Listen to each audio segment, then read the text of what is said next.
Hi, Peter. How are you? Susan's fine. Good to see you again. You too. You know that we're here to discuss the Doe Paulsgraf case, Yes. and perhaps the best way to proceed is to review the facts a little bit to make sure that we're sort of speaking the same language, or at least thinking in the same way That'd be fine with me. about this case. I have to say this has been pretty troubling for me. As you're aware, my client has just completed her first year in law school, is about to be a second-year law student.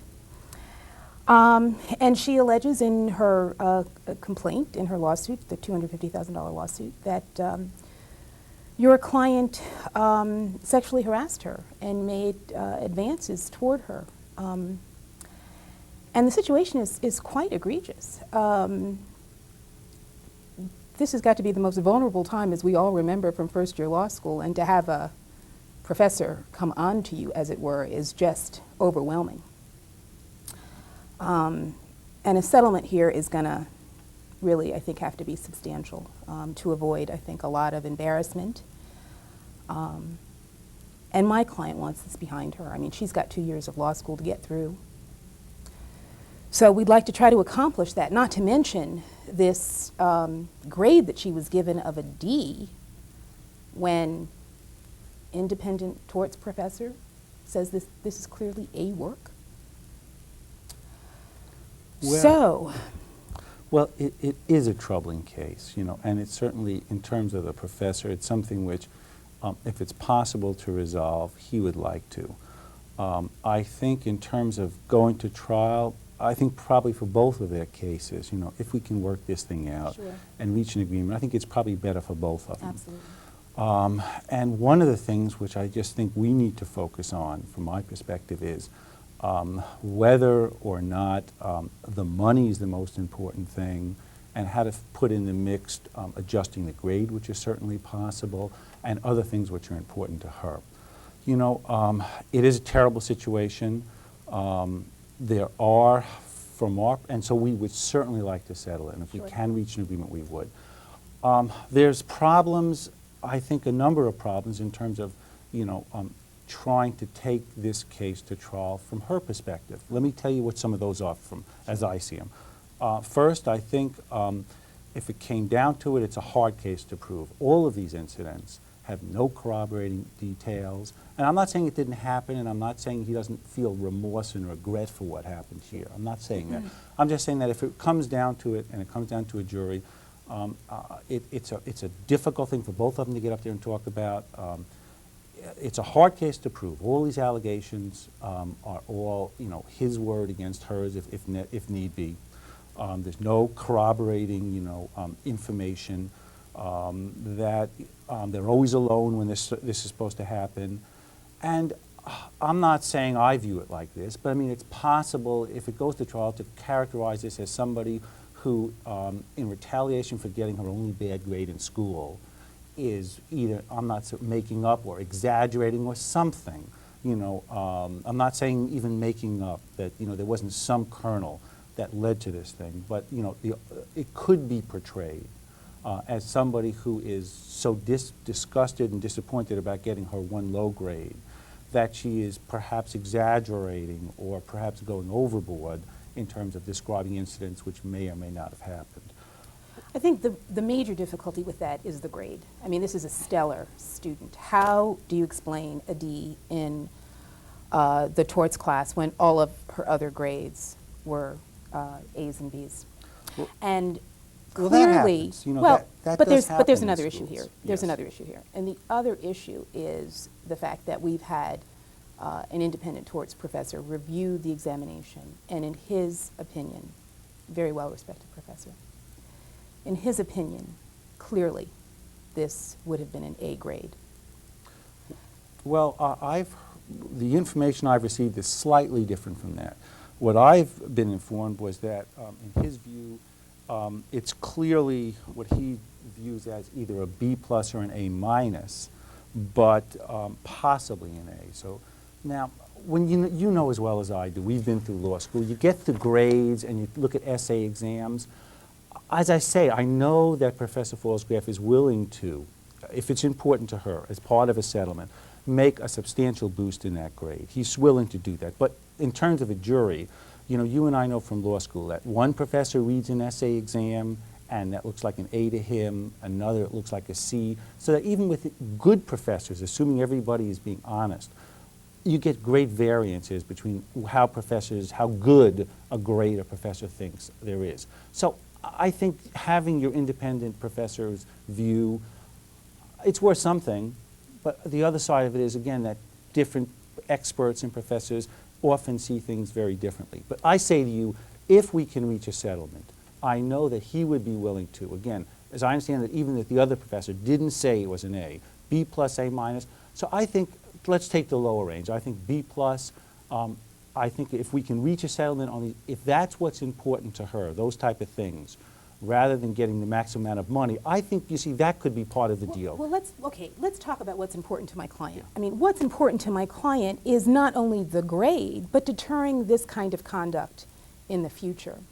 The reality is that being a law professor is a tremendous responsibility. I mean, clearly that person is training somebody, teaching somebody, educating somebody to be a member of a very noble profession. And when someone performs in this fashion, that is just simply unacceptable. Now, there are several issues that I think we need to discuss generally. I mean, frankly, we'd like to consider, one, some cloud of confidentiality around this. I mean, my client wants to get on with her life, and I would imagine that your client wants to do exactly the same thing. Yes, I think their interests are the same on that. On that, right. The other thing is that maybe it's time for your client to take a little time out and do a little reflection. And one way to do that is psychological counseling and maybe a sabbatical or a leave of absence. I think both of those are possible. As part of a mix here, in addition to, you know, increasing her grade, again, I'm thinking of in the nature of a B plus, something like that. Well, let's just But let's stay on that point yeah, for just a minute, yeah. because I'm thinking that based on two things. One is clearly her grade point average thus far. Her grades have all been A's and B's. That clearly the high end there would be more appropriate. So I would strongly suggest an A minus there, as opposed to a B plus. Okay, now I've spoken to the professor. If we can reach agreement on the other things, that's something which the professor thinks is not unreasonable. Okay. So that could be part of the mix. Okay. A minus. A minus. Okay. And let me also respond. Counseling, I've also discussed that with him before coming here today. And not only apologizing to her and making that clear that he regrets what happened and how sorry he is for it, but We won't leave them alone, that's for sure. During the apology, we won't leave them Yes, alone. yes, We'll I make mean- sure that somebody is there to witness Yes. the apology. Oh, absolutely. I mean, we can structure that as you see, Yes, as you think is appropriate. absolutely. Absolutely. We certainly would want it to be a healing for both of them Yes. rather than any further complications. Your suggestion about mandatory counseling, therapeutic type of thing to deal with this in the future, you know, so it doesn't happen. I think not only is it important from your client's perspective, but I think that would also be useful. I mean, that's something that could also go into the mix as part of this agreement. So I've spoken with him. That certainly could be part of an agreement as well. That's fine. So what I hear thus far is that we've reached agreement at least in two, I think, very important areas, but we have two very important areas, I think, still remaining. One is really time, I think, away from the university. I mean, this woman has actually been traumatized by this professor. She has 2 more years in law school, Yeah. and I'd clearly like to suggest that he not be there for the remainder of the time that she is in school. That he take either a leave of absence, preferably a leave of absence or a sabbatical. Well, again, this is something which I've spoken to him about as well in detail. And it is possible to work out, from his perspective, the details of something that she could be comfortable with. 2 years away from the university is asking too much. it would be possible, again, in terms of making these offers to you, Sure. both the grade, the therapy, the apology, and staying away. That's all of this is premised, because then we're going to when we finish this, we're going to get to the money. All of this is premised is that these types of things are what's most important to her, rather than reaching a high monetary settlement, because the mix would be different. But let me tell you, in terms of if we go on that assumption that these things are more important, because if they're less important, let's trade this off and give us some more money, if that's really what she cares more about. But leaving for 2 years is impossible. What is possible, I'll put right on the table, that sabbatical for the first year, he's gone. Next year, when she comes back in September, she doesn't have to see him there, he's not going to be there, he will be out of town. 1 year, and then for the second year, even though he'd be on the campus, it would be, you work out the language of conditions that he would avoid her, Sure. that he would make no contact with her, kind of a stay-away order that you see in the criminal cases, Right. or child custody. If you see her walking down the street, turn the other way. Initiate no contact, and totally stay away from her for the second year. So so again, if you're saying to me what's the maximum he could do, that would be a promise to take a sabbatical for the first year, starting in a couple of weeks, be gone from the campus, so she'd never have to see him, give her the year, again, of him not being there, to have that peace of mind, and then the second year, even though she's had a whole year of that, the second year, even though he is on campus, a promise to totally avoid and stay away Right, from and her. I think that would be acceptable, but that's not in lieu of money, and I want to make that perfectly clear. Yeah, and I'm not saying in lieu of money, but that's just a question of all of these major things you're asking him to make, and Right, he's willing to do right. major changes Right. in his life to accommodate her, and I'm just saying not totally no money for that. I'm not saying that, but I'm saying, to me, it's a balanced scale. If you're asking for all of these big things, major changes to say to her, I'm sorry, not only will I apologize, not only will I take these actions that it doesn't happen again, I will change my life entirely to as a way of paying you back and making your life as easy as possible the next 2 years here. All I'm saying is that's not no money, and I'm not saying zero, but it's a Right. question of if you want all those Right. things, from his perspective is, look how much I'm doing on the other side. The flip side of that is look how much he has done. And this is something that will affect this woman for her entire life. Let's talk about money at this Okay. point. Okay. And I think something substantial must occur in terms of a monetary settlement in order to deter this kind of conduct from occurring in the future. And in addition to that, my client has to have the option of being able to get past this with psychological counseling if she chooses to do that. This has had just a devastating impact on her. And getting through first-year law school is enough, but being sexually harassed on top of it and then having to go through 2 years more of school is quite a bit. Let's talk some numbers. Our lawsuit is for $250,000. I'd be willing to start the discussion at around $175,000. See, to me, that is way above what if you want these other things, that's impossible. Well, let me give you my perspective on the Sure. lawsuit. You're talking, first of all, you can ask for whatever you want in a lawsuit. Nothing prevents you from Sure. doing that. It's just a number. First of all, look at your 3 causes of action. Again, I think that there's putting aside the problems with proof that we talked about before. That you can, if you get somebody who can, if you get into no corroboration, perhaps his word against hers, perhaps somebody who is just angry and retaliating for getting her 1 low grade. So you run. All I'm saying is you run some risk by going to trial. That they could say no liability. Okay. But I even think there's problems with legal theories. Let me talk about that for 1 second. Sure. 3 legal theories. Again, the first one, which I think at least have some problems. Title IX of the educational amendments, I think you can have a problem here that we're talking about a private rather than a public university, first of all.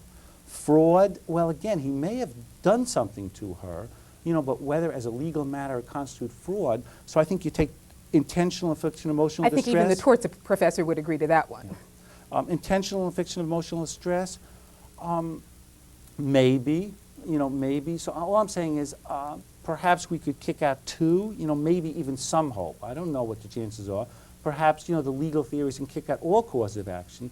So I factor in terms of advising him, neither of the clients want to have to fight this thing to the bitter end. But you have a case which potentially is difficult to prove, a case which legal theories are, perhaps to some extent weak, perhaps 2, or if we're really lucky, even a pretrial motion to dismiss gets rid of all 3. So it seems to me if you're talking about making accommodations to her, and this is what the professor says to me, to say, I'm sorry, do these things and change my life, plus give you money for counseling, and that, if that's what you're talking about, that is within the ballpark. But if you're talking $175,000, well, then let's talk money, and then let's not talk about the other stuff. That's my perspective. Well, I think clearly it's a complete package, and I disagree with some of your perspectives about the viability of the lawsuit. I mean, here we have a vulnerable first-year law student who is sexually harassed by an older torts professor. Unfortunately, this kind of activity happens all too often.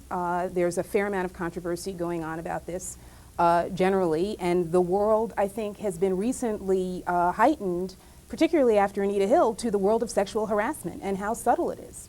Well, but the other side is the Anita Hill case also shows the risks of taking this to trial. If your client is not believed, then by taking this thing, you got to factor in the fact that she could get nothing, and she could come out of this thing as just like Anita Hill did, the person who lied. Absolutely. But the flip side of that as well is the reality that your client has a very substantial reputation to protect. Exactly. So let's... We don't want to risk that. Absolutely. Either person. And that's the goal. So let's hear a counteroffer. I mean, what does your client have that he'd be willing to put up here in terms of a monetary settlement? I mean, if you want, and again, I've given you the catalog of everything you've offered on the other side. Well, I don't need to list them all again. Everything you've said in terms of I don't know about the Cadillac characterization, but I mean, well, we've reached some agreement. An A-, he's going to be away. We're going to keep everything confidential. He's going to apologize to her. He's going to go into therapy as a part of a promise to you. He's going to leave campus for a year and avoid her for the next year. I mean, everything to try to make her life easy and to try to say, I'm sorry, and I'm making major changes. And protecting his reputation. Yes, so what's yes. the number? So, but you see, if you want all that, I mean, I think we're talking whatever it costs therapy. If you're talking $10,000, $15,000, $20,000 for therapy, that's what you're talking about. Yeah, but no, that I think is wholly unworkable. I mean, we're moving from what, $10,000, $15,000. Whatever therapy is. That's nominal. I mean, clearly that is not substantial enough to deter this kind of activity, and we have to make it absolutely clear to your client that this can never happen again, and it's going to cost. It hurts. So, I mean, frankly, his exposure is what? The equity in his house is, from what I understand, around $350,000? He has a substantial A equity substantial in his amount of house. equity. Right. Okay. That's right. I'd be willing to consider something in the nature of $100,000, I believe, for my client, based on our discussions. And there are several factors, I think, that impact that figure. One is the length of therapy. Therapy is extremely expensive, so I think that, frankly, your $15,000 to $20,000 characterization is a drop in the bucket. If there's any leak of this, I mean, my client still has to go out and get a job after law school. And the long-range impact of something like this is just totally unpredictable. Not to mention the fact that the settlement figure here should deter this kind of activity from occurring in the future. And I think, frankly, $100,000 figure, in addition to the concessions that we've already talked about, seems appropriate. Well, if you want to use the money then to punish, and then if you expect us to come up, okay, let's say we're willing to come up to $40,000, $45,000, well then let's eliminate the punishment of him leaving campus then. Let's say that let's eliminate that from what we said, that he can remain on campus, he can continue to teach his classes, avoiding her, but staying on campus both years, you know, and then look what that costs him to leave campus. But I think that, you know, I mean, as an advocate for your client, it's also important to think about the benefits to your client. And clearly, the activity indicates the potential for a larger problem, which should properly be examined, and taking some time out to examine that, not only to be away from the university to reflect, but also to get the counseling together, I mean, I think is an important part of the bargain for the benefit of your client long term. Well, but, I mean, if counseling, again, I'm not going to take that off the table, you know, because I see that as something which is both sides have an interest in. So that's not something I want to trade off for money. Leave that there, but you can do that, as many people do, and still remain and continue to work in your job. I mean, you don't have to leave. You're saying it's like get out of town by sunrise. I mean, and I'd say that's worth more than, you know, the type of money you're talking about. If he can stay there, again, I think then we can talk about he continues earning income, and then I think we could be talking about $45,000 in addition to everything else if he can stay at the school. If it's more important for him to be out of there, then we have to talk lower. Right. Well, here I think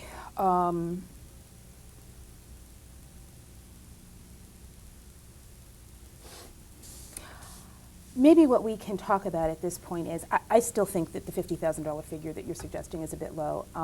Clearly, something in the nature of $75,000 I think would be acceptable, and I think that an appropriately drafted stay-away order might be a viable alternative. For both years. For both years. For both years. In addition to the counseling that your client will undergo. You know, I think we're getting close. You know, I've spoken to him. We have like a limit in terms of 75 is above the limit in terms of what he can afford to do. I mean, it's true he has equity in the house, but then, you know, you're talking a mortgage. Equity in the house is one thing, but cash and your ability to spend money is another. You know, but I think we're getting close, at least in terms of our agreements here. I can go up to 50 with all the other provisions that you're talking about. I mean, if it's a package and it's 50, that's something we can do. I'd like to suggest a counter in a package at 65, and let's call it quits. And what that will frankly do is allow my client to get psychological counseling and get through law school. And your client has already substantially impacted her ability to do that with some degree of comfort.